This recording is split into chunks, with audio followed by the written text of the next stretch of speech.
Expressive होने पे punish किया जाता है इन सम सॉर्ट। अगर आपको बस ये एक्सपेक्ट किया जाता है कि आप एक प्रोटेक्टर हो, आप बाहर जाओ, दुनिया से जीत के आओ और घर आके वापस प्रोटेक्ट करो।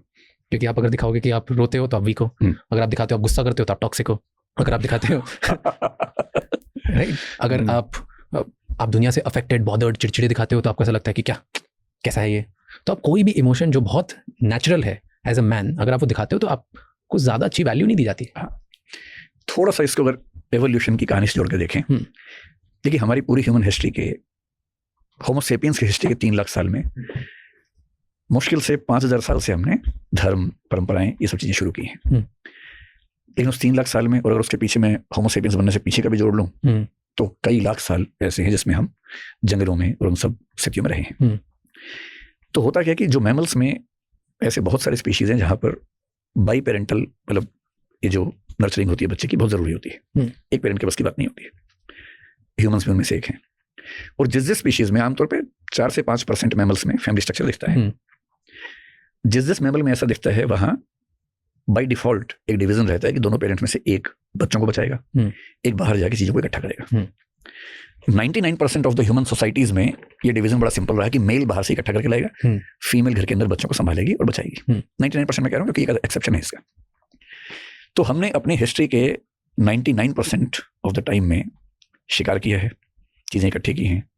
जब शिकार करने जाते हैं तो शिकार होने का खतरा भी है, क्योंकि टाइगर भी तो निकला हुआ बाहर, उसको भी शिकार करना है, हमें भी शिकार करना है। हिरन को ढूंढ रहे हैं, टाइगर में ढूंढ रहा है। और उस समय आपके पास रोने का ऑप्शन नहीं होता। उस समय तो आपका फ्रंटल कॉर्टेक्स काम करता है, प्लानिंग काम करती है, टेस्टोस्टेरोन काम करता है, जो बहुत उत्तेजना पैदा करता है, आक्रामकता पैदा करता है। विनम्र हो ही नहीं सकते वहाँ पर। विनम्र होने का मतलब है मरना, सेकंड थॉट का मतलब है मरना। और बैलेंस होने की शर्त है कि सेकंड थॉट आपके दिमाग में है, तो बैलेंस उस सिचुएशन में हो नहीं सकते। वहाँ तो एक ही बात है कि बस मारना है किसी भी तरह से। आप हथियार बना रहे हैं, योजना बना रहे हैं, सारे मेल्स मिलके हिंसा कर रहे हैं, शिकार किया, लेके आए। उससे इमोशनल लाइफ से बहुत मतलब है नहीं, उसे घर की चिक चिक बहुत पसंद नहीं आती है। उसके लिए परिवार का मतलब सिर्फ इतना है कि उसकी सेक्सुअल नीड्स पूरी हो रही हैं। छोटा बच्चा है, बच्चे को उसने प्यार कर लिया, क्योंकि बहुत पीछे जाएं तो मेल फैमिली का नॉर्मल पार्ट है भी नहीं। आप देखेंगे अधिकांश स्पीशीज में बच्चा होने के बाद केवल बच्चा और माँ रहते हैं, बाप नहीं होता। आप डॉग्स में देखिए, बाप कभी नहीं दिखेगा। मंकीज में देखिए, बाप नजर नहीं आएगा। कबूतरों में कुछ समय तक नजर आते हैं, बहुत कम स्पीशीज में। बाप फैमिली का हिस्सा है, ये हिस्टोरिकल फिनोमेना है, ये नेचुरल नहीं है।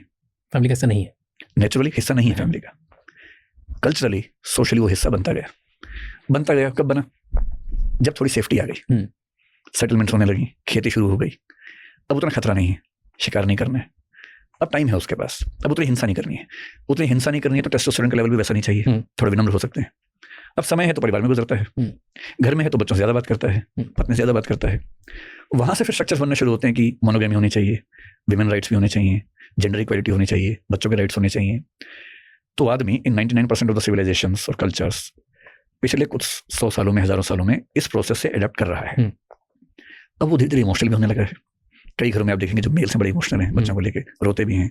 कई घरों में आप देखेंगे फादर मदर बच्चे मिलकर गाना गा रहे हैं। पर अगर किसी फ्यूडल सोसाइटी में तो बाप ऐसा करता हुआ नजर नहीं आएगा आपको। जहाँ सिमेट्रिकल फैमिली ज़्यादा बन गई है वहाँ ऐसा दिखेगा आपको। तो बच्चा, मतलब बाप अपनी बेटी से बहुत प्यार करे और दिखाए भी, बेटे से बहुत स्नेह करे, दिखाए भी। ये नया फिनोमिना है जो नए समाजों में आ रहा है। इसलिए अगर कोई फादर बहुत एक्सप्रेसिव नहीं है तो लाखों सालों की तो वही हिस्ट्री है, एवोल्यूशन। धीरे धीरे सीख रहे हैं और आज से कुछ 1000 साल बाद शायद कॉमन हो जाएगा, बहुत कॉमन हो जाएगा। आज तो नहीं है, मुश्किल है। जैसे अगर आप हरियाणा से हैं, पंजाब से हैं, पश्चिमी उत्तर प्रदेश से हैं तो बहुत मुश्किल है। मुंबई में है तो शायद दिख जाएगा, बेंगलोर में दिख जाएगा, पुणे में दिख जाएगा। पर ना मल्टीपल रिसर्चेस भी की गई है ऑन डेवलप्ड सोसाइटी ऑल्सो। यहाँ पे डेवलप्ड है, 2 इंडिविजुअल्स साथ में रहते हैं इतनी ज़्यादा और ऑलमोस्ट सिमिलर रोल्स हैं, दोनों काम करने जाते हैं, घर आते हैं, राइट। उन सोसाइटीज़ में भी बहुत सारी लड़कियों से पूछा गया मल्टीपल बार, अलग अलग थिंकर्स ने, रिसर्चर्स ने, यूनिवर्सिटीज़ ने रिसर्च करी।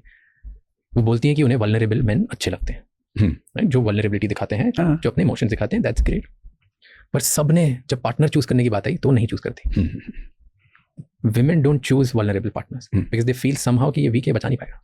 एवोल्यूशन की भाषा में अगर इसको देखें तो मेल और फीमेल सिलेक्ट कैसे करते हैं पार्टनर अपना, तो बहुत सिंपल कॉन्सेप्ट है। एक जो क्वर्क नाम के राइटर हैं, उनकी किताब है it's not you it's biology, बहुत फेमस किताब है, इवोल्यूशनरी साइकोलॉजी पे बेस्ड है। आप कितना भी एक्टिंग कर लीजिए कि मैं अपना जीवन साथी इन पैरामीटर्स पे चुनूंगा, सब कहने की बातें हैं।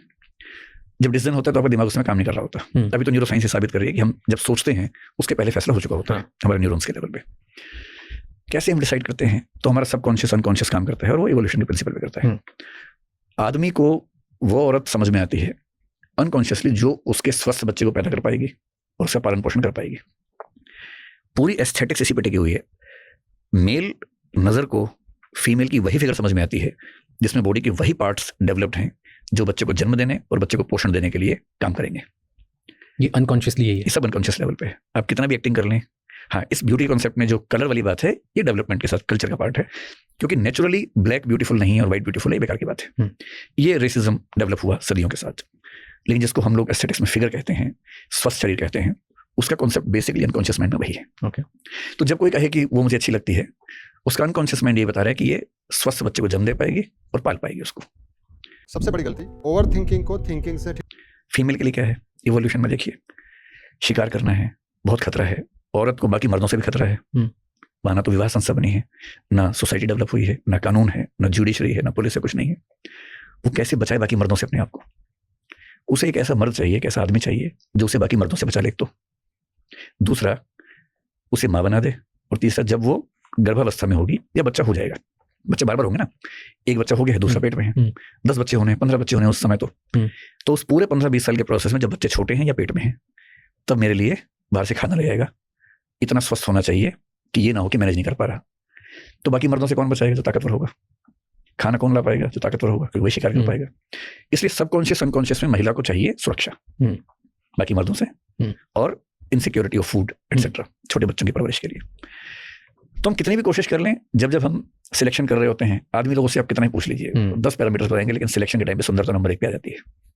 और सुंदरता भी ध्यान रखना है, सुंदरता दिमाग के अंदर वही है।